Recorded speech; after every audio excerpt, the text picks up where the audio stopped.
Hi friends, welcome to my YouTube channel. ఈ video నందు మీరు స్క్రీన్పై చూస్తున్నటువంటి టెట్ 2 మరియు డిఎస్సి నందు వచ్చినటువంటి ప్రీవియస్ క్వశ్చన్స్, గణితం నందు ఏ రకమైనటువంటి క్వశ్చన్స్ రావడం జరిగింది, మరి ఆ కాన్సెప్ట్లో కూడా అటువంటి క్వశ్చన్ వచ్చినప్పుడు ఏ విధంగా సాల్వ్ చేయొచ్చో ఈ వీడియో నందు నేర్చుకుందాం. ముందుగా ఒకసారి స్క్రీన్పై క్వశ్చన్స్ అన్ని కూడా గమనించినట్లయితే, అలాగే ఇంతవరకు ఛానల్ని సబ్స్క్రైబ్ చేస్తే సబ్స్క్రైబ్ చేసుకోండి, వీడియోని లైక్ చేయండి. Observe the first question.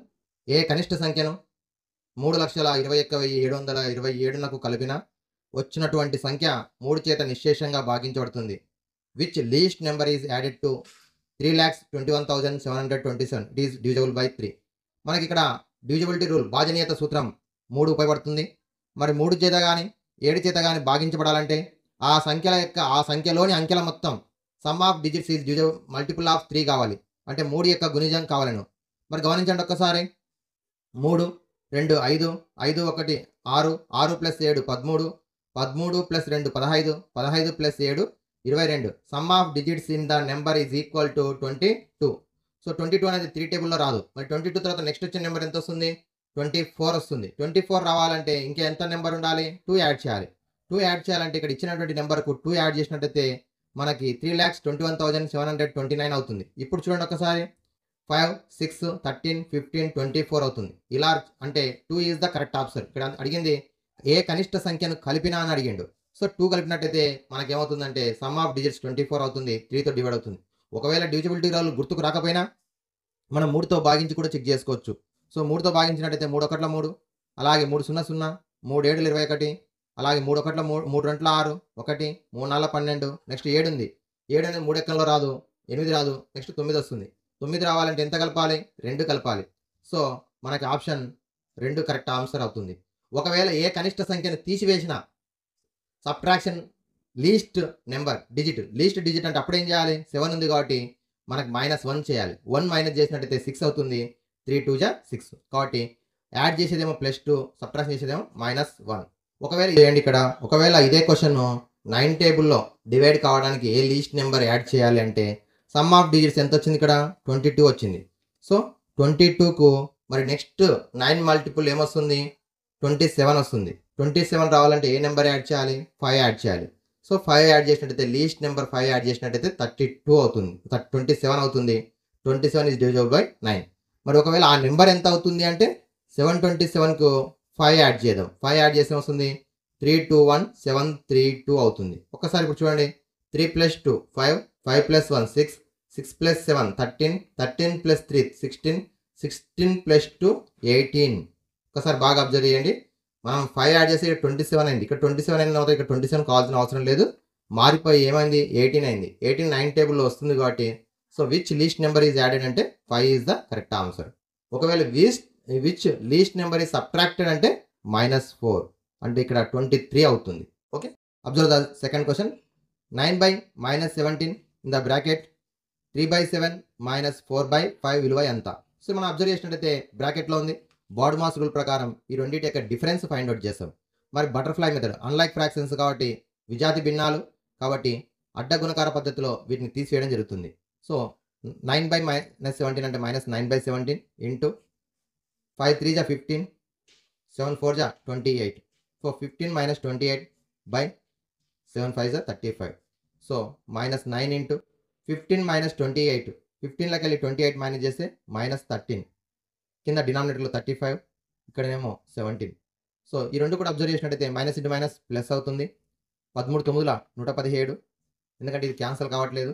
Next ఇది 17తో గుణిస్తే 17 5 85, 17 3 51, 59. సో 117/595 ఆన్సర్ కరెక్ట్ అవుతుంది. 9,99,999 అనే సంఖ్యను 99 చేత భాగించగా వచ్చు భాగఫలం ఎంత? So divided by 99 the find the quotient. So quotient ఎంత అని అడుగుతున్నాడు. సో 9,99,999. సో 99తో డివైడ్ చేసినట్టయితే ఫస్ట్ నెంబర్లో కూడా ఒక్కసారి డివిజన్ చేసేటప్పుడు 1 డిజిట్తో మాత్రమే డివైడ్ చేస్తాం. సో ఇప్పుడు మనకి ఫస్ట్ డిజిట్ 99 టేబుల్లో 9 ఎప్పుడు వస్తుందంటే జీరోస్ వస్తుంది. నెక్స్ట్ ఈ రెండు క్యాన్సిల్ అయితే 1 అవుతుంది. నెక్స్ట్ ఇది మళ్ళీ 0 టేబుల్లో. నెక్స్ట్ ఈ రెండు డిజిట్స్ కలిస్తే 1 టేబుల్లో. నెక్స్ట్ ఇది ఇప్పుడు 0 మళ్ళీ 1. సో 10,101 ఆన్సర్ అవుతుంది. కానీ తొందరలో మనం ఏం చేస్తుంటామంటే ఇలా చేయడానికి వచ్చే అవకాశం ఉంటుంది. 99 వచ్చి 99, 99 వచ్చి 99, 99 వచ్చి 99. కానీ డివిజన్ చేసేటప్పుడు ఫస్ట్ సారి మాత్రమే 2 డిజిట్స్ తీసుకుంటాం. తర్వాత ఓన్లీ 1 డిజిట్‌ని డివైడ్ చేస్తాం కాబట్టి ఇక్కడ 2 డిజిట్స్ ఉన్నప్పుడు ఇక్కడ 0, 0 వస్తుంది. Okay. Next question. Observe the fourth question. 6 అంకెల మిక్కిలి పెద్ద సంఖ్యకు 5 అంకెల మిక్కిలి చిన్న సంఖ్య గల భేదం. Difference between 6 digit largest number and 5 digit smallest number. 6 digit largest number 9,99,999. 5 digit smallest number మనకి 10,000. So write the 10,000. Difference means subtract big number minus small number. So 9, 9, 9, 9, 8, 9. 9,89,999 is the correct answer. 124 minus in the bracket 48 divided by 6 plus 4 into 3 minus half minus 6. Minus half minus 6. ఇందులో మనం గమనించినట్టయితే మనకి BODMAS rule ప్రకారం చేస్తాం. మరి ఇక్కడ 3 brackets ఉన్నాయి. ఇక్కడ స్మాల్ బ్రాకెట్ ఉంది, ఇక్కడ ఫ్లవర్ బ్రాకెట్ ఉంది, కర్లీ బ్రాకెట్ అంటాం, ఇక్కడ స్క్వేర్ బ్రాకెట్ ఉంది. ఫస్ట్ స్మాల్ బ్రాకెట్ ఓపెన్ చేసినట్టయితే మైనస్ ఇంటూ మైనస్ ప్లస్ అవుతుంది. అలాగే కార్లీ బ్రాకెట్ లోపల చూసినట్టయితే 48 డివైడెడ్ బై 6 ఉంది. 48ని 6తో డివైడ్ చేస్తాం. బాడ్మాస్ రూల్ ప్రకారం ఫస్ట్ బ్రాకెట్లో డివిజన్, మల్టిప్లికేషన్, అడిషన్, సబ్ట్రాక్షన్ కాబట్టి డివిజన్ అంటే 6, 48. సో 6 టేబుల్ 48 ఎప్పుడు వస్తుంది? 8 వస్తుంది. ప్లస్ నెక్స్ట్ ఇది మల్టిప్లికేషన్ 4 3 జా 12. Next minus into minus plus 6 bracket close. ఇక్కడేమో ఈ రెండు డివిజన్ చేస్తే 8 మల్టిప్లై కాబట్టి plus 12 plus 6 124 minus in the bracket 8 plus 12 20, 20 plus 6 26. 124 minus 26. 124లోకి 26 minus చేస్తే 98. Okay. Next question. Observe the sixth question. 5/7 and 3/5 and 9/14 and 8/15 భిన్నాల్లో అతిపెద్ద భిన్నం. మరి ఇందులో అతిపెద్ద భిన్నం అంటే మనం లవాని హారంతో భాగించినప్పుడు వచ్చినటువంటి విలువను ఆధారంగా చెప్పవచ్చు. లేదు అంటే భిన్నాలను అన్నీ కూడా సజాతి భిన్నాలుగా మార్చుకుని చెప్పవచ్చు. మరి సజాతి భిన్నాలుగా మార్చుకోవాలంటే హారాలు 7, 5, 15 అలాగే ఇది 9/14, 14, 15 వేరువేరుగా ఉన్నాయి. మరి ఈ విధంగా ఉన్నప్పుడు వాటి కాసాలు చేసి చేయడానికి ఎగ్జామ్లో కూడా టైం తక్కువగా ఉంటుంది కాబట్టి మనం మొదటి మెథడ్ ఏంటంటే డెసిమల్లోకి మార్చుకోవాలి. ఇక్కడ డెసిమల్లోకి అంటే కూడా పాయింట్ తర్వాత only 1 digit first find out చేయాలి. సో ఫైండ్ అవుట్ చేసినట్టయితే 7 టేబుల్లో మనకి ఖచ్చితంగా ప్రాపర్ ఫ్రాక్షన్ క్రమభిన్నం ఉన్నట్టయితే పూర్ణాంక భాగంలో 0 వస్తుంది. కాబట్టి 5.0 అనుకున్నట్టయితే 7 7 జా 49. ఇది 5 6 జా 30. So 0.6 first digit. అలాగే 0.14 7 జా 98, 14 6 జా 84. అలాగే 8/15 ఇక్కడ చూసినట్టయితే 15 5 జా 75, 15 5 జా 75. సో ఇందులో కూడా ఇది చిన్న నెంబర్ అవుతుంది. మనకి first digit 5/7 is the correct answer. ఎందుకు? ఒకవేళ ఇక్కడ కూడా ఇంకెక్కడైనా ఇప్పుడు ఇక్కడ 0.6 ఉంది, 0.6 ఉంది. ఇక్కడ మాత్రమే మనం సెకండ్ డిజిట్ ఫైండ్ అవుట్ చేయాలి. మరి ఇక్కడ ఇది 0.60 వస్తుంది. 14 6 జా 84, 6 మిగులుతుంది. మళ్ళీ 14 4 జా 56, 0.64 వస్తుంది. ఇది ఫస్ట్ ప్లేస్ అవుతుంది బిగ్ నెంబర్, ఇది సెకండ్ ప్లేసు, ఇది థర్డ్ ప్లేసు, ఇది ఫోర్త్ ప్లేస్. ఓకే. ఈ విధంగా మనము అసెండింగ్ ఆర్డర్, డిసెండింగ్ ఆర్డర్ రాయొచ్చు. ఓన్లీ ఈ క్వశ్చన్లో కూడా మనకి లార్జెస్ట్ ఫ్రాక్షన్ అడిగింది కాబట్టి 5/7 is the correct answer. Okay. మనం డెసిమల్లోకి మార్చుకుని చేసుకున్నట్టయితే తొందరగా అవుతుంది. ఆప్షన్స్లో ఎట్లాగో మనకి ఆప్షన్స్ ఉంటాయి కాబట్టి చూస్ చేసుకోవడం ఈజీ అవుతుంది. ఒక సంఖ్య x = 3/7 × 7/9గా రాయబడింది. అయిన xకి గల కారణాంకాల సంఖ్య. Number of factors of x. x is 3/7 × 7/9. ఇక్కడ బేసిస్ చూసినట్టయితే ప్రైమ్ నెంబర్స్ ఉన్నాయి, ప్రధాన సంఖ్యలు ఉన్నాయి. ప్రధాన సంఖ్యల యొక్క ఘాతాంకాల లబ్ధంగా రాయడం జరిగింది. అనగా దీన్ని మనం ప్రైమ్ ఫ్యాక్టరేషన్, ప్రధాన కారణాంకాల లబ్ధము అంటాం. ప్రధాన కారణాంకాల లబ్ధంగా రాసినప్పుడు కారణాంకాల సంఖ్య వచ్చేసి మనకి ఉదాహరణకు x = a/p, b/q.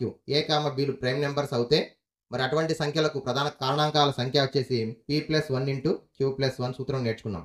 ఈ సూత్రం ప్రకారం 7 + 1 × 9 + 1 8 × 10, 8 10 80. So option 2 is the correct option. Number of factors of the given number is 80. మనకు ముందుగా ప్రధాన కారణాంకాల లబ్ధంగా రాయాలి. ప్రధాన కారణాంకాల లబ్ధంగా రాసిన తర్వాత వాటి ఘాతాంకాలు సహజ సంఖ్య రూపంలో ఉన్నప్పుడు మరి వాటి యొక్క కారణాంకాల సంఖ్యను చూసినట్టయితే ఈ విధంగా రాసుకుంటాం. ఉదాహరణకు మరో క్వశ్చన్ చూడండి. ఒకవేళ ఇదే సంఖ్యను ఇలా ఇచ్చింది అనుకోండి, 3/7 × 9/2 ఇచ్చింది అనుకోండి. ఇప్పుడు ఎలా రాయాలి? సో ఉదాహరణకు ఇక్కడ ఇది చూసి మనం 7 + 1 × 2 + 1. సో 8 × 3 24 అని రాస్తే రాంగ్ అవుతుంది. ఎందుకు రాంగ్ అవుతుందంటే ఇక్కడ 9 అనేది ప్రైమ్ నంబర్ కాదు. ముందుగా దానికి ప్రైమ్ నంబర్‌గా బేసెస్ అనేవి ప్రైమ్ నంబర్స్ ఉండాలి. అంటే 3/7 ఇంటూ 9ని 3 స్క్వేర్ రాస్తాం. 3 స్క్వేర్‌కి హోల్ స్క్వేర్ అంటే 3/4 అవుతుంది. ఇప్పుడు 7+1 అంటే సారీ 3/7 ఇంటూ 3/4 బేసెస్ సేమ్ ఉన్నాయి కాబట్టి 3/11 అవుతుంది. సో, 3/11 కాబట్టి 11 + 1 12 అవుతాయి. ఓకేనా? సో, మనకి ఇది కరెక్ట్ ఆన్సర్. అలా కాకుండా మళ్ళీ 3/7 ఇంటూ 3/4 అని చెప్పేసి 8 ఇంటూ 5 40 అని రాస్తే ఇది కూడా రాంగ్. ఎందుకంటే సేమ్ బేస్ ఉన్నప్పుడు పవర్స్ యాడ్ చేయాలి. డిఫరెంట్ బేసెస్ ఉన్నప్పుడు మాత్రమే ఈ విధంగా సాల్వ్ చేస్తాం. సేమ్ బేసెస్ ఉన్నట్లయితే వాటిని యాడ్ చేయాలి. 11 అవుతుంది. 11 + 1 12 అవుతుంది. గుర్తుంచుకోండి. Okay. Thank you friends. Next వీడియోలో కూడా మరొక కాన్సెప్ట్‌ను ద్వారా వచ్చినటువంటి క్వెషన్స్ ఏ విధంగా రావడం జరిగిందో నేర్చుకుందాం. Like, share and subscribe my YouTube channel.